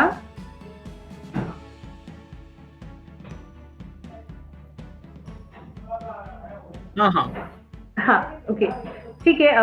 तो यहाँ पर मैं एक फीडबैक की ऊपर बात करना चाहूंगी। जैसे उन्होंने भी बोला कि जब हम बच्चों के साथ बात कर रहे हैं और हम बच्चे को भाषा सिखा रहे हैं तो बहुत ज्यादा एक क्रिटिकल पार्ट है कि हम बच्चे को फीडबैक कैसे देते हैं। It should always be a positive feedback. अगर मैंने बच्चे को बहुत ज्यादा टोका तो हो सकता है बच्चे का जो बोलने का कॉन्फिडेंस है वो कहीं ना कहीं डगमगा जाए और बच्चा बोले ही ना। क्योंकि फिर क्या होता है, अगर मेरी हर बात पे मुझे जज किया जा रहा है, मेरी हर बात के ऊपर कमेंट किया जा रहा है, तो बच्चा क्या करेगा, बच्चा चुप रहना शुरू कर देगा कि अब मैं कुछ बोलूंगा तो मुझे कुछ बोलेंगे।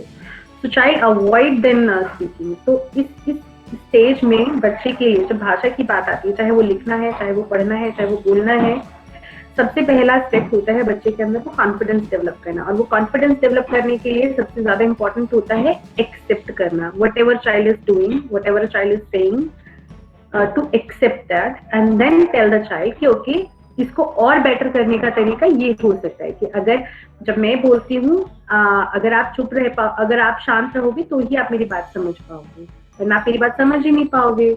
तो कुछ इस तरीके से हम बच्चों को अपनी बात बताते हैं, फीडबैक देते हैं, समझाते हैं, इंस्टेड कि मैं एकदम से बोलूं नहीं आप गलत कर रहे हो, ऐसे नहीं करना है, ऐसे बोला करो, आपने ये गलत कर दिया या वो गलत कर दिया। क्योंकि ये बच्चा अभी डेवलप कर रहा है चीजें, अभी बच्चा बोलना सीख रहा है और उसको आगे बहुत कुछ सीखना है।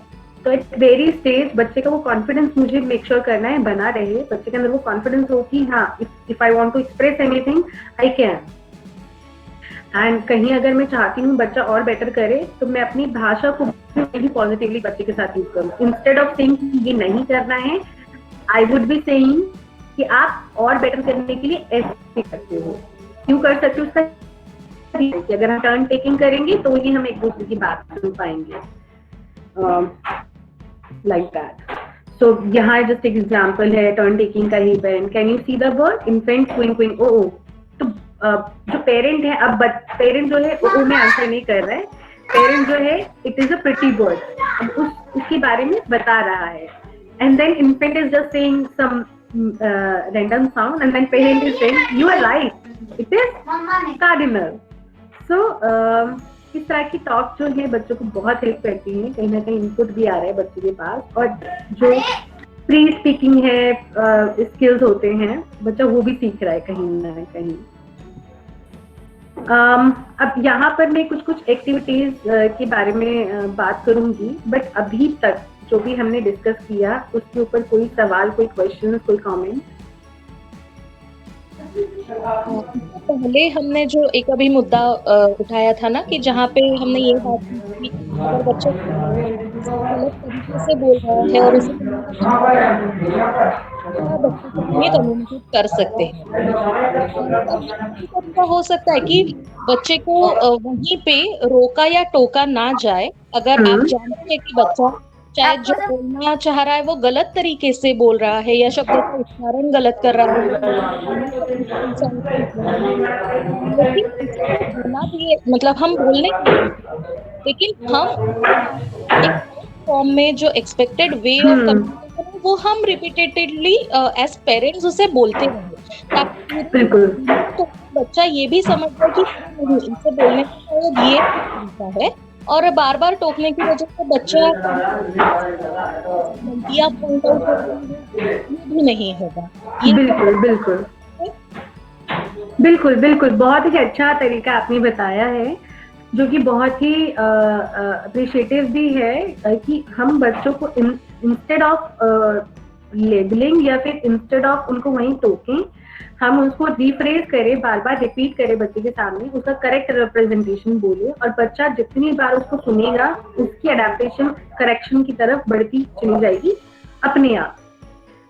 और कहीं कहीं पर अगर हमें लगता है कि अगर हमें इमीडिएटली बताना है तो हम बहुत ही तरीके से भी बता सकते हैं कि आपकी कही बात को हम बेटर तरीके से ऐसे भी बोल सकते हैं। आई वुड रियली अप्रिशिएट कि अगर आप आगे से इस चीज को ऐसे बोल सकते हैं।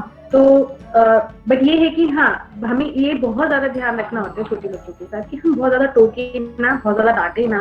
अगर क्योंकि बच्चा भी क्या है कि अगर बच्चा गलती कर रहा है तो हमें ऐसा लगता है कि बच्चा गलत कर गया, हम पैनिक हो जाते हैं। बट गलतियां, mistakes are stage of learning, they are very important. अगर बच्चा मिस्टेक्स नहीं कर रहा है इसका मतलब बच्चा सीख नहीं रहा है। तो अगर बच्चा गलती कर रहा है इसका मतलब बच्चा सीख रहा है। तो it should be celebrated as a progression of child language, कि चलो मेरा बच्चा बढ़ रहा है, यानी बच्चा गलतियां कर रहा है, क्योंकि हम कहते हैं ना गलतियों से हम सीखते हैं। तो उन गलतियों के ऊपर हमारा रिस्पॉन्स क्या होता है वो बहुत ज्यादा बच्चे की फर्दर लैंग्वेज डेवलपमेंट को अफेक्ट करेगा। मेरा अगर उन गलतियों के ऊपर रिस्पॉन्स नेगेटिव होगा या फिर जजमेंटल होगा तो बच्चा हो सकता है कि क्वाइट रहना शुरू कर दे एंड अपनी बात को ना बोले। यही चीज बच्चों के साथ क्लास में भी हो जाती है कई बार। अगर बच्चों को किसी चीज के ऊपर जज कर दिया या डांट दिया तो instead of doing it they limit themselves, they won't speak, they won't tell anybody, and वो अपने में ही रहना शुरू कर देते हैं। तो इट्स वेरी इंपॉर्टेंट जब हम बच्चे को बोलना सिखा रहे हैं, एक्सप्रेस करना सिखा रहे हैं, और जब बच्चा गलतियां भी कर रहा है तो उन गलतियों के साथ हम रिस्पॉन्ड कैसे कर रहे हैं, that is very critical and important part. तो वहां पर हम जैसे अभी उन्होंने बताया कि रिफ्रेज कर सकते हैं, बच्चे को पोलाइटली बता सकते हैं, और नेगेटिव टर्म्स अगर हम यूज ही ना करें, गलत जैसा शब्द, क्योंकि बच्चे की डिक्शनरी में भी कुछ गलत नहीं है। बच्चा सीख रहा है, बच्चे का जितना नॉलेज है उसने अपनी नॉलेज को बेस्ट तरीके से यूज किया है, तो वो गलत भी नहीं हो सकता। बट ये कि हम उसको और तरीके बता सकते हैं क्योंकि हमने ज्यादा दुनिया देखी है, हमें ज्यादा पता है। सो अब बात आती है कि घर के अंदर या स्कूल में भी बच्चों को हम किस तरीके से भाषा सिखा सकते हैं। तो बहुत सारे शोध है जो ये कहते हैं कि क्लास 3 तक आते आते अगर बच्चा इंडिपेंडेंट रीडिंग नहीं करता, जो एक तीसरा आयाम है यानी थर्ड डोमेन है लैंग्वेज का, आफ्टर स्पीकिंग एंड लिसनिंग, अगर बच्चा रीडिंग नहीं करता है इंडिपेंडेंटली, देन वो बच्चा आगे के एकेडमिक ईयर्स में स्ट्रगल करने लगता है एंड देयर आर चांसेस कि बच्चा आगे जाके ड्रॉप आउट भी कर जाए। तो अब जब अगर बात आती है रीडिंग की, तो रीडिंग और राइटिंग का जो हमारा बेस है वो होता है स्पीकिंग और लिसनिंग। बच्चे की जो ऑरल लैंग्वेज है जितनी ज्यादा डेवलप होगी, बच्चे का रीडिंग राइटिंग उतना ज्यादा डेवलप होगा, और बच्चे का लैंग्वेज ओवरऑल जितना ज्यादा डेवलप होगा, बच्चे के बाकी सब्जेक्ट का अंडरस्टैंडिंग जो है उतना ही ज्यादा डेवलप होगा। क्योंकि कहीं ना कहीं एक इंडिपेंडेंट लर्नर बनने के लिए हमें इंडिपेंडेंट रीडर बनने की जरूरत पड़ती है। तो बिफोर वी स्टार्ट विथ कि हम अच्छा चलो बच्चे को स्कूल भेजना है, कई बार हम बहुत एंशियस हो जाते हैं और बच्चे को किताब लेके बैठ जाते हैं। तो एंशियस होने की जरूरत नहीं है। अगर आपका बच्चा वर्बली कोई बात बोल पाता है, अगर आपका बच्चा किसी मान लीजिए किसी टॉपिक के ऊपर 10 अगर आपने नॉर्मली पूछा और बच्चा बहुत कहानियां बनाता है, तो उसके लिए लिखना क्या है, जस्ट कुछ सिंबल्स को अरेंज करना है, दैट्स इट। लिखना उसके लिए बहुत बड़ी बात नहीं, क्योंकि आइडियाज उसके दिमाग में है, और वो आइडियाज कहाँ से आए, उसके आइडियाज किसी एक्सपोजर से आए हैं, जितना उसने सुना है, जितना उसने देखा है, जितना बोलने का मौका उसको मिला है।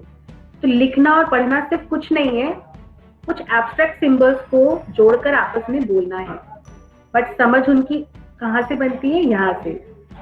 जैसे एक थेरिस्ट भी है वाइगॉट्स्की, जो टर्म देते हैं प्राइवेट स्पीच, जो हम भी करते हैं।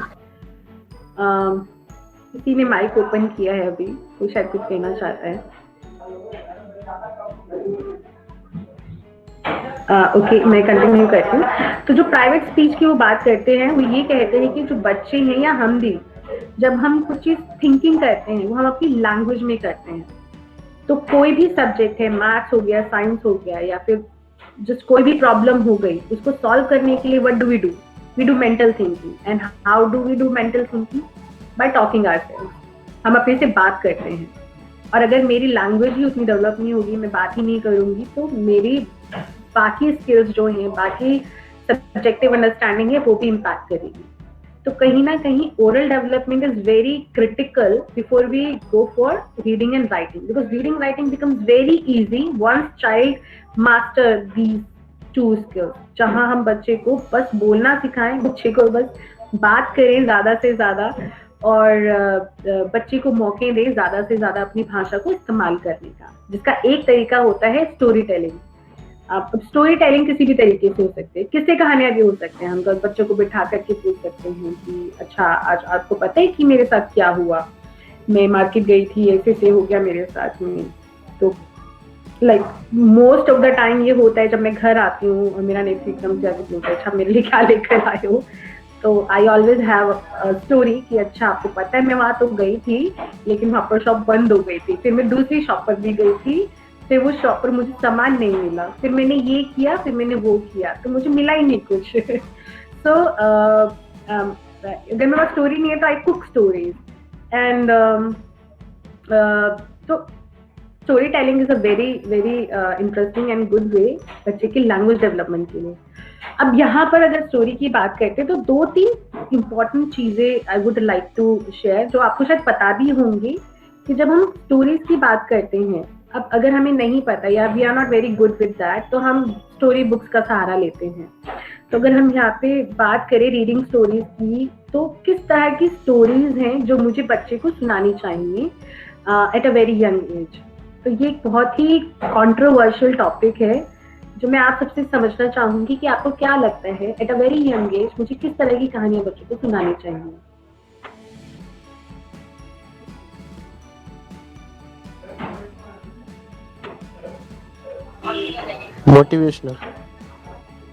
Motivational okay.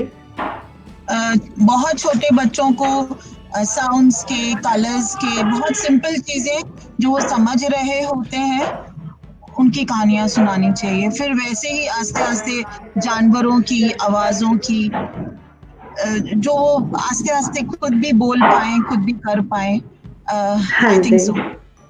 हाँ जी, बिल्कुल सही. और कोई बहादुरी की, सक्सेस की. बहादुरी सक्सेस ओके. और कोई बोलना चाहेंगे? और जैसे जैसे उम्र बढ़ती है उस हिसाब से जो पंचतंत्र मॉरल स्टोरीज बोलते हैं अपने, फिर आगे थोड़ा बच्चा और बड़ा होता है तो फिर डिटेक्टिव स्टोरीज, मिस्ट्री स्टोरीज, उम्र के हिसाब से आगे बढ़ना चाहिए. बिल्कुल. एज अप्रोप्रिएट स्टोरीज तो हमें बच्चों को देनी ही चाहिए, नो डाउट. क्योंकि बच्चे जैसे जैसे बढ़ते जाते हैं, बच्चे कॉम्प्लेक्सिटी समझने लगते हैं स्टोरीज की. तो जैसे आपने भी बताया कि कुछ तरह की स्टोरीज, अलग अलग साउंड्स उनको मिले, अलग अलग के कलर्स, उनकी वोकैब डेवलप होती है, मोटिवेशनल या बहादुरी की कहानियां. अब जब हम कहानियां सुनाते हैं ना, तो एक बहुत ही कॉमन नोशन हो जाता है पेरेंट्स का कि मुझे बच्चों को मॉरल स्टोरी सुनानी है.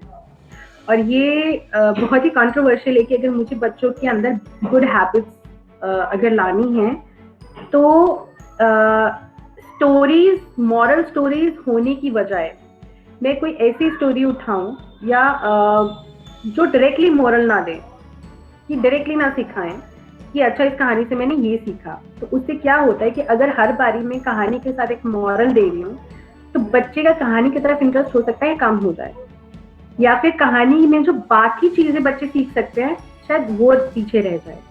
तो मॉरल या फिर गुड हैबिट सिखाने के लिए एक बहुत अच्छा वे होता है क्वेश्चनिंग. कि कहानी सुनाने के बाद, जैसे मान लीजिए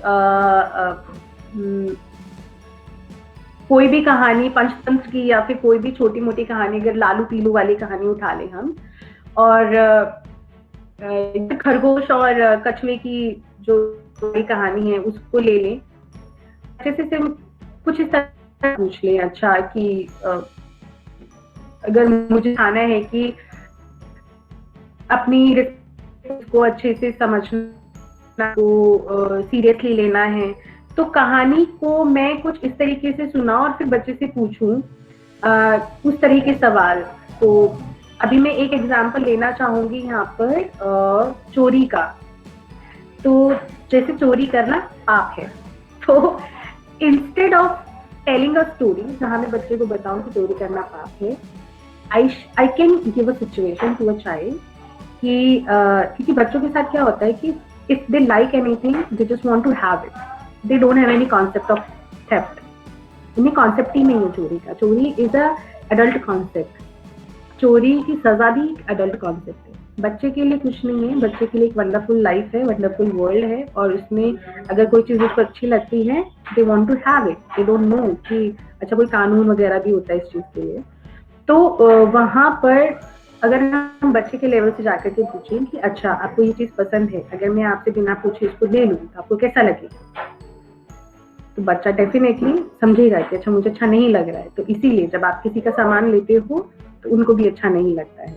तो बच्चों को यहाँ फीलिंग से रिलेट कराना, बच्चे को उस सिचुएशन में रखना कि अच्छा आपके साथ अगर ऐसा हुआ होगा तो आप कैसा फील करोगे, आपको कैसा लगेगा। तो यहाँ हम बच्चों को अगर कुछ हैबिट सिखाना चाहते हैं तो बच्चों को हम कुछ इस तरह के सवाल पूछें, बच्चों को उसी सिचुएशन में रखने की कोशिश करें, क्योंकि बच्चे अगेन ईगोसेंट्रिक हैं। जब तक हम उनको नहीं उस सिचुएशन में डालेंगे बच्चे नहीं सोचेंगे।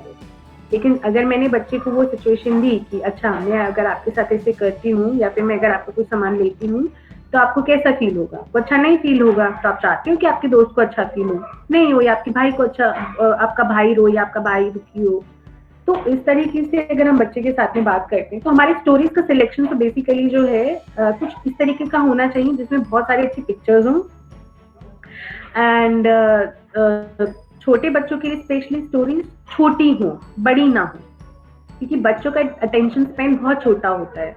बच्चे बहुत लंबी स्टोरीज नहीं सुन पाते हैं, और स्टोरी सुनाते समय या स्टोरी पढ़ते समय मेरी पिच ऊपर नीचे और मेरे एक्शंस लाउड होने चाहिए ताकि बच्चा स्टोरी एंजॉय करे। एंड स्टोरीज बहुत बड़ा मीडियम है बच्चों की creative thinking, imaginative thinking, critical thinking, reflective thinking को डेवलप करने का। तो हमारे सवालों के ऊपर डिपेंड करता है कि अगर जैसे मान लो मैंने कहानी सुनाई और मैंने बस बच्चे से इतना पूछा, अच्छा कहानी में शेर कहाँ गया था, या फिर लोमड़ी ने क्या खा लिया था, तो ये होते हैं open and close ended question. तो क्लोज एंडेड क्वेश्चन में क्या होता है, बच्चे ने एक जवाब, एक वर्ड में आंसर दिया, खत्म। बट हमें कोशिश करनी है बच्चे को ओपन एंडेड क्वेश्चन देने की, कि अगर मान लो खरगोश सोया ना होता खरगोश और कछुए वाली कहानी में तो क्या होता, तो वहां मैंने बच्चे को ओपन छोड़ दिया। बच्चा को सोच के बता सकता है, अच्छा कछुआ जीत भी सकता था, अच्छा अगर कछुए के पास रोलर स्केट्स होते तो क्या होता, क्या कछुआ जीत जाता। तो इस तरह की सिचुएशन देना, बच्चों को ओपन एंडेड छोड़ देना, बच्चों को तर्क वितर्क यानी कंक्लूजन वाले क्वेश्चंस पूछना, जहां बच्चे को सोचने का मौका मिले, जहां बच्चे सोचे और फिर अपनी बात को कहें। खैर कहानी के ऊपर थोड़ा लंबा हो गया। एंड अगेन बच्चों के साथ कहानियां, सॉन्ग्स, राइम्स हम बच्चों के साथ गाते हैं, उनको बहुत मजा आता है राइम्स करने में। तो ये एक बहुत अच्छा वे है। राइम्स कहीं ना कहीं डिटरमाइन करते हैं, जब बच्चा राइमिंग पैटर्न यूज करता है, बच्चा राइम सीखता है लैंग्वेज डेवलपमेंट के लिए। बिकॉज राइम्स क्या करते हैं, एक साउंड को रिपीट करते हैं बार बार, and that repetition of sound कहीं ना कहीं मेक्स देम रियलाइज कि हमारी जो पूरी भाषा है वो छोटे छोटे साउंड से बनी है। अल्टीमेटली एक रेडीनेस क्रिएट करते हैं उनकी फर्दर लैंग्वेज के लिए, यानी कि हम जब फोनेटिक्स के ऊपर आते हैं उसके लिए। तो राइम्स जो है एक बेस है उसका। And then observe and talk, अगर हम बच्चे के साथ बाहर जा रहे हैं तो वी शुड मेक श्योर, क्योंकि बच्चा बहुत सारी चीजें देख रहा है, हम उससे बात कर सकते हैं, अच्छा अभी हम कहाँ जा रहे हैं, ये है। तो बच्चे बहुत क्वेश्चन पूछते हैं, एंड वी मेक श्योर कि हम उनकी सभी आंसर्स का जवाब दें। अगर हमें नहीं पता तो हम बोल दें कि अच्छा मैं आपको पूछ के बताती हूँ, मुझको नहीं पता है, मैं आपको ढूंढ के बताती हूँ। तो observe and talk is a very very helpful way कि हम बच्चे के साथ में जो भी देख रहे हैं, बाहर जा रहे हैं, घर के अंदर भी, and we talk about it. Sometimes I just go on roof terrace और like my nephew just point out at something, अच्छा वो देखो क्या है, एंड देन उसी के ऊपर हम बातें करने लग जाते हैं। कई बार ऊपर से एरोप्लेन जा रहा है तो उसी के ऊपर बातें फिर शुरू हो जाती हैं कि अच्छा एरोप्लेन कैसी आवाज कर रहा था, कैसा दिख रहा था, कैसे वो चल रहा था, कहाँ से आ रहा था, कहाँ चला गया, कहाँ जा रहा होगा। तो सिर्फ एक एरोप्लेन की वजह से मेरी जो एक टॉक है बच्चे के साथ में वो काफी लंबी हो जाती है, उसमें बड़ा मजा आता है। And then child it makes child curious towards the world. उसको फिर और ज्यादा क्यूरियोसिटी होती है इस दुनिया में क्या क्या चीजें हैं, उसको देखने की, उसको समझने की। कहते हैं कि लर्निंग की तरफ जो क्यूरियोसिटी है वो यहाँ से डेवलप होनी स्टार्ट होती है, जब मैं हर चीज को देखती हूँ, उसके बारे में बात करती हूँ और समझती हूँ। And then restating what your child said. तो इसके ऊपर तो हम ऑलरेडी बात कर चुके हैं कि जो बच्चा बोल रहा है अगर वो कहीं पर भी गलत है या छोटा बोल दिया है, कुछ भी बोल दिया, तो मैं उस चीज को रीस्टेट कर दूं, फिर से बोल के बता दूं। And then talking during ordinary activities, जैसे घर में नॉर्मली हम छोटे मोटे काम कर रहे होते हैं, लाइक कपड़े धोना हो गया या फिर घर की क्लीनिंग करना हो गया, कुकिंग करना हो गया। तो अभी मुझे याद आ रहा है कि एक इस तरह की वीडियो सचिन जी ने शेयर की थी कुछ दिन पहले, जहाँ पे वो उन्होंने बच्चों को वेजिटेबल सेग्रीगेट करने को बोल दिया था, लेमन्स अलग से, कलर बेस्ड सेग्रीगेशन बच्चे कर रहे थे। तो it's a very wonderful activity which can be done with kids, जहाँ बच्चों को वेजिटेबल्स के नाम भी याद होंगे, बच्चों को वेजिटेबल्स के कलर्स भी नाम याद होंगे, और उनको सॉर्टिंग भी है, और ये उनका मैथमेटिक्स भी उनका डेवलप हो रहा है यहाँ पर। एंड कुछ वीडियोस भी हैं which I would like to share, काफी मैंने टाइम ले लिया है, जो कि शेयर की उन्होंने, काफी इंटरेस्टिंग है यहाँ पर। तो कुकिंग करते वक्त समटाइम्स जैसे मैं कुकिंग कर रही हूँ and my Neiphiu he really get excited, specially Maggi cooking. तो जब मेरे को कुकिंग करना है तो मैं जान करके कुछ ऐसे वर्ड्स बोलती हूँ, अच्छा मैं अब इनको स्लाइस करूंगी, अब मैं इनको चॉप करूंगी, अब मैं अनियन लूंगी, अब मैं क्या करूंगी, फिर मैं लाइक आफ्टर 1 or 2 टाइम्स अब मैं उससे पूछती हूँ, अच्छा बताओ मेरे को क्या करना है आगे। एंड देन ही सेज कि अच्छा आप इसको पैक को ओपन करो, और फिर आप इसको पानी को गर्म करो। सो जब मैंने रिपीटेडली ये किया, अभी now my Neiphiu tells me अच्छा आप ये करोगे, आप वो करोगे। तो जो नॉर्मल एक्टिविटीज हैं, जो डे टू डे एक्टिविटीज हैं, ज्यादा से ज्यादा बच्चों से उसके बारे में बात करना, उससे पूछना, और बच्चों को बहुत इंटरेस्ट आता है, बहुत ही ज्यादा। It really make them curious कि अच्छा बहुत सारी चीजें हैं करने के लिए। एंड नाउ सिचुएशन ये है कि मैं उसके बिना मैगी नहीं बना सकती खा सकती हूँ बट बना नहीं सकती। तो अगर मैंने बना लिया उसके बिना, ही गेट्स रियली अपसेट कि आपने मुझे नहीं बताया, आपने मेरे को नहीं बोला करने के लिए। And again this cooking with kids, कि बच्चों को डेमोन्स्ट्रेट करके बताएं कि अच्छा हम बॉईल हो रहा है या फिर कुछ भी हो रहा है। तो ये छोटी छोटी चीजें हैं बच्चों के साथ जो हम कर सकते हैं।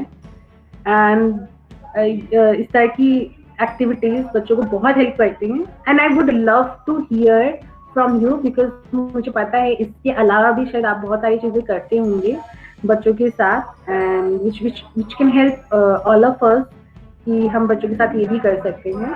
I would love to hear कि अगर आपके पास में ऐसी कुछ एक्टिविटीज हैं जो आप बच्चों के साथ करते हैं and you think are very helpful बच्चों के लिए।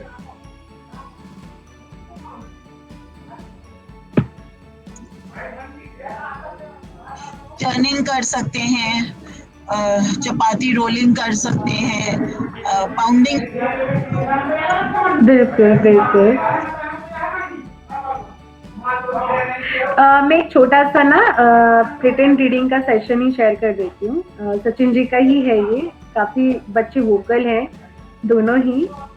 बस मुझे बता दीजिएगा कि आप सुन पा रहे हैं या नहीं सुन पा रहे हैं, क्योंकि गूगल के साथ मुझे पता नहीं वॉइस ऑडियो वगैरह का क्या सिचुएशन है। Is it audible? Yes, ma'am, you are audible. Okay. Yes, ma'am.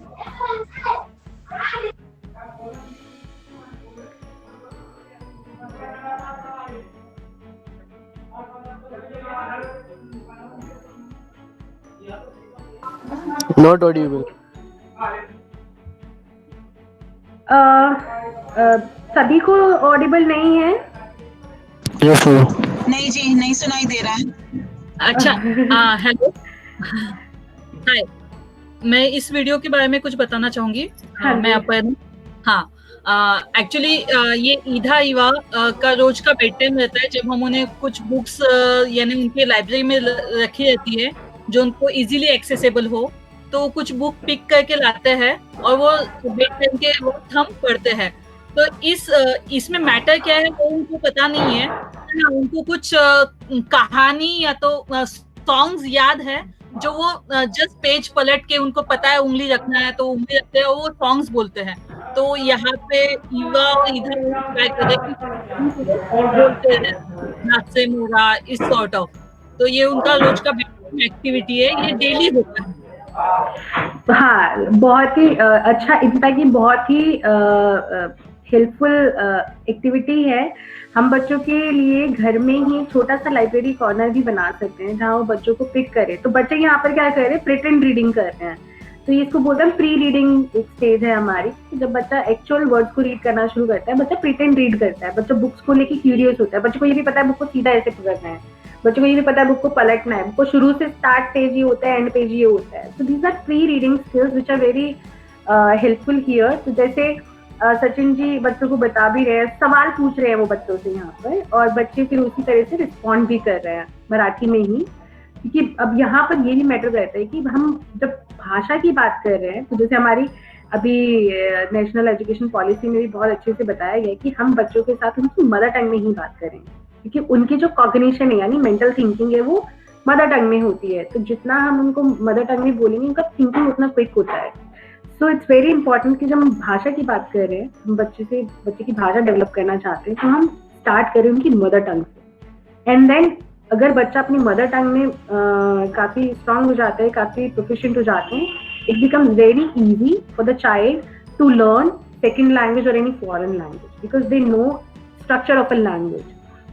And then बाकी लैंग्वेज उनके लिए कुछ नहीं है, जस्ट कि उनको ये पता कि जैसे इंग्लिश या हिंदी हो गया, तो पानी का कॉन्सेप्ट उनको क्लियर है, बट उनको ये सीखना है कि अच्छा पानी को वाटर बोल रहे हैं, या फिर सब्जेक्ट वर्ब एग्रीमेंट है, या नेगेशन कैसे करना है।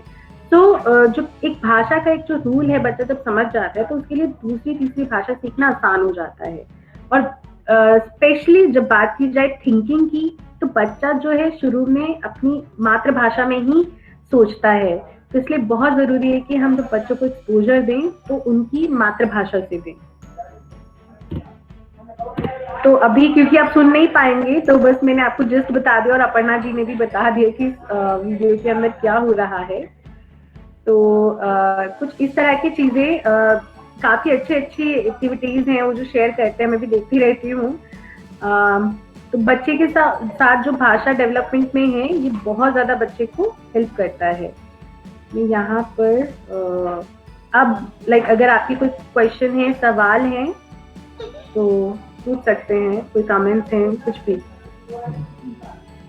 मेरा एक सवाल था। हाँ जी, बिल्कुल। थोड़ी देर पहले कहा कि बच्चा जब शुरू से ही सोचता है तो वो अपनी मदर टंग में सोचता है, ऐसे मदर टंग से एक्सपोजर दे सकते हैं। तो जैसे मैंने थोड़ी देर पहले कहा था कि हमारे घर में लैंग्वेजेस यूज हाँ जी। ऐसे में बेसिकली मेरे बच्चे की एक तो मदर टंग तो कोई एक नहीं है, तो इस केस में हमें क्या करना चाहिए? क्या हमें तीनों भाषाओं में घर में बातचीत कंटिन्यू करनी चाहिए, एक भाषा पे फोकस करके हमें आगे बढ़ना चाहिए? अच्छा, यहाँ पर I would like to ask one thing कि जब आपका बच्चा बातें करता है या बोलता है, तो किस भाषा में प्रेफर करता है बोलना? जैसे अभी वो काफी छोटा है, तो वो क्लियरली बोलता तो नहीं है अभी भी, लेकिन जो बेसिक शब्द वो इस्तेमाल करता है, जैसे मराठी में मदर को आई बोलते हैं, तो जब मुझे पुकारता है तो वो मुझे आई कहता है। लेकिन अगर उसे उसके पापा से कुछ कम्युनिकेट करना है रिगार्डिंग मी, तब वो मेरा जिक्र माँ करता है कि his father is a Bengali, और वो मेरे बारे में जब भी बात करते हैं तब वो ऑब्वियसली माँ कहते हैं। तो ही अंडरस्टैंड्स कि मैं एज अ ह्यूमन बीइंग माँ और आई भी हूँ। तो मेरे साथ कुछ कम्युनिकेट करना चाहता है, वो माँ का आई कहेगा, और मेरा जिक्र अपने पापा के सामने जाके वो माँ करेगा। ओके। तो यहाँ पर मैं ये ही बोलना चाहूंगी, अब यहाँ पर बच्चे की कोई एक मातृभाषा नहीं है, बच्चे की तो 3 मातृभाषाएं हैं। तो डजंट मैटर कि बच्चा 1 या 2 है। मैंने जैसा पहले भी कहा कि रिसर्चर्स ऐसा कहते हैं कि बच्चे जितने मल्टीलिंगुअल एनवायरनमेंट में जो बच्चे पले बड़े होते हैं, उनका इनफैक्ट कॉग्निटिव थिंकिंग या कॉग्निटिव लेवल भी काफी हाई रहता है, क्योंकि यहाँ पर सबसे क्रिटिकल पार्ट ये है कि उसकी तीनों ही भाषा उसके एनवायरनमेंट में एग्जिस्ट करती है। अब ये बच्चे की चॉइस है कि उसकी मेंटल थिंकिंग किसमें हो रही है। तो यहाँ पर आपको कंसर्न होने की जरूरत नहीं, क्योंकि उसको तीनों ही लैंग्वेज का इक्वल एक्सपोजर है एंड वो बच्चे की चॉइस हो सकती है कि वो कोई भी लैंग्वेज यूज करे। बट एज अ पेरेंट जो भी आपका लैंग्वेज एक्सपोजर है, आप उसको नॉर्मली रखें, आप जिस भी भाषा में बात कर रहे हैं आप उसी भाषा में बात करें and let child know and let child understand. और आप भी थोड़ा समझें कि बच्चे की प्रेफरेबल थिंकिंग लैंग्वेज क्या है। हो सकता है बच्चे की प्रेफरेबल थिंकिंग लैंग्वेज हो भी कोई, हो सकता है ना भी हो सकता है वो सभी लैंग्वेजेस में इक्वली कॉम्पिटेंट फील करे, क्योंकि वो उसकी इन्वायरमेंट में एग्जिस्ट करती है। और इस वक्त बच्चे की वो स्टेज है जहाँ पर उसके लिए सबसे ज्यादा फास्ट और सबसे ज्यादा ईजी है लैंग्वेज को सीखना। तो जितना कॉम्प्लेक्स हमारे लिए है उतना कॉम्प्लेक्स शायद उसके लिए ना हो ये चीज कर पाना। तो ये थोड़ा सा आपको भी देखना पड़ेगा, ऑब्जर्व करना पड़ेगा कि बच्चा किस भाषा में सोच रहा है, लेकिन इसमें कंसर्न होने की जरूरत नहीं है, क्योंकि वो मातृभाषा है उसकी, वो उसके एनवायरनमेंट में एग्जिस्ट कर रही है, वो उस हर एक भाषा के साथ में उतना ही कंफर्टेबल है। जहां पर अगर हम इंग्लिश की बात करते हैं, इंग्लिश में ये हो जाता है क्योंकि इंग्लिश हमारे अगर एनवायरनमेंट का पार्ट नहीं है, और मैं अगर बच्चे को, क्योंकि मुझे इंग्लिश सिखाना है, क्योंकि उसको बड़े होकर के इंग्लिश यूज करनी है, और मैं उसको उस लैंग्वेज में पढ़ाना शुरू कर देती हूँ, तो वहाँ प्रॉब्लम आती है, क्योंकि वो थिंकिंग नहीं कर सकता उस लैंग्वेज में, उसको एक्सपोजर ही नहीं है। बट अगर आप बंगाली में करते हैं और बंगाली उसको आती है तो बंगाली में भी सोच सकते हैं, अगर वो उसको मराठी आती है मराठी में भी सोच सकते हैं, उसको दोनों आती है वो दोनों में से डिपेंड करता है कि उस वक्त उसका क्या वे है। तो दैट इज कम्प्लीटली फाइन। तो इसमें कंसर्न होने की जरूरत नहीं है आपको। Thank you, thanks a lot. Hello. हाँ जी। हाँ, आई थिंक मुझे ऐसे लगता है कि हमारा टाइम स्पैन बहुत बढ़ गया आज के। हाँ जी, सॉरी काफी लंबा हो गया। आई डिडंट एक्सपेक्ट कि इतना लंबा चला जाएगा। It's totally fine. पर हाँ, आज के लिए अगर हम यहाँ पे रुके, और जैसे मेघा ने कहा कि लैंग्वेज इटसेल्फ बहुत बड़ा पार्ट है, उसके 4 अलग अलग डोमेन है जिसमें काम किया जा सकता है, और अगर हम उसमें कहीं एक पार्ट ले स्टोरी टेलिंग, तो वो भी बहुत वास्ट है। तो आई थिंक मेघा ने बहुत अच्छे से कोशिश की है कि बिगनर से लेके, यानी न्यूबॉर्न बेबी से लेके अर्ली चाइल्डहुड टॉडलर तक किस तरीके से लैंग्वेज डेवलप होती है। तो आई थिंक हम इस लैंग्वेज सेशन को आगे भी एक पर्टिकुलर पार्ट लेके, एक पर्टिकुलर डोमेन लेके कंटिन्यू कर सकते हैं। तो हमारे स्पेस टॉक में हम कोशिश करेंगे। और थैंक यू मेघा, इतने अच्छे से सब कुछ रखने के लिए, इतना अच्छे से एक्सप्लेन करने के लिए। आज हम हैं क्योंकि आप एंड हम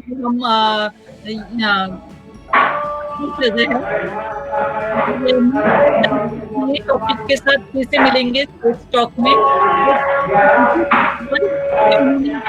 पार्टिसिपेट किया और उनके आइडियाज ग्रुप में शेयर करते रहे। हिंदी लैंग्वेज को लेकर कुछ और चीजें शेयर करते रहेंगे। हाँ जी, हाँ जी। और मैं बस नमिता जी को बोलना चाहूंगी, जो आपने सवाल पूछा है मैं डेफिनेटली उसका आंसर लेकर के आपको कांटेक्ट करने वाली हूँ। बिकॉज कहीं ना कहीं आपने मुझे एक सवाल के साथ छोड़ा है, एंड आई प्रॉमिस कि मैं उसका जवाब या तो अपर्णा जी या सचिन जी को शेयर कर दूंगी, और वो मेरे मतलब आपके सवाल का जवाब आपको दे दें। तो और हाँ, इसी के साथ जस्ट लास्ट लाइन की, अगर किसी के और कुछ सवाल होंगे तो वो ग्रुप पे प्लीज पोस्ट कीजिए। और कुछ एक्टिविटीज ले रहे हैं तो वो भी पोस्ट कीजिए, सो वो सबको हेल्प करेगा।